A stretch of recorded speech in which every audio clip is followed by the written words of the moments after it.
Hey everyone, welcome to another episode of The Joy of Puzzles.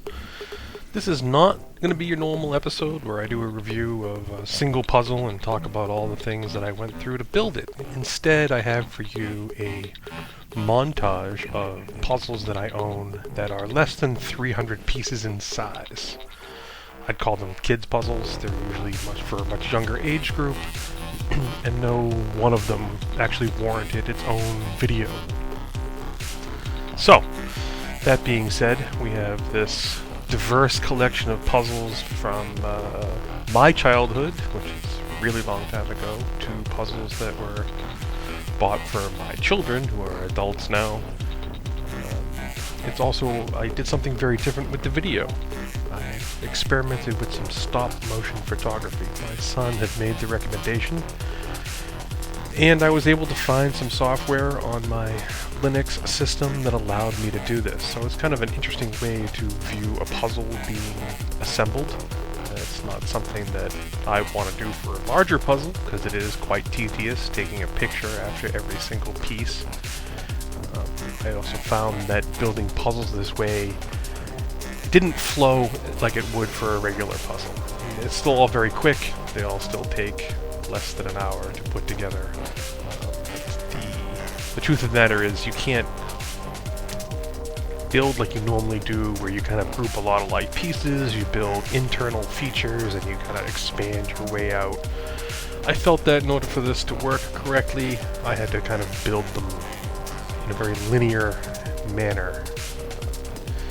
It was interesting. I think this is all of the puzzles I have that are of this size, so this will probably be the only time I do this.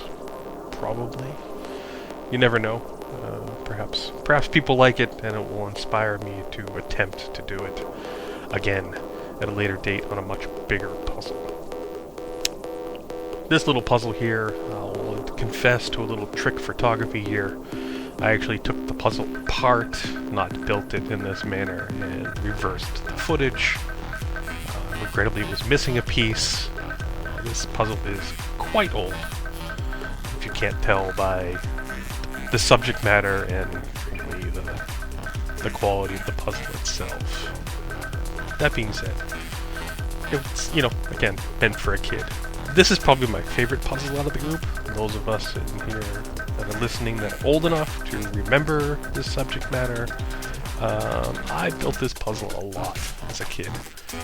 Probably on a piece of plywood, and built it again and again and again. It's actually a very nice puzzle, to be honest. And what's interesting when I think about it is the toys that existed in that era, all those plastic toys and action figures. Yeah, most of those are gone, even the ones I own, but the puzzle survived. Notice the last piece was the hero of this epic tale, Mr. He-Man himself.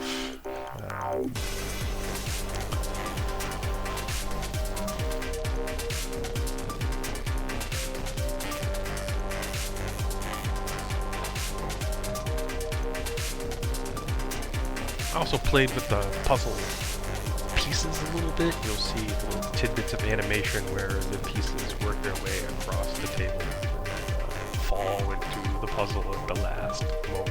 So it was fun. Like I said, I didn't mind doing it for these little puzzles. Even doing it this slow way with the stop motion photography, I did them about an hour. As you can see in this one, I started building it without looking at the cover and ended up having to rotate the entire thing. So, enjoy this last puzzle in the collection, and if you like the video, go ahead and click like. I appreciate that you folks are out there watching. Thanks again.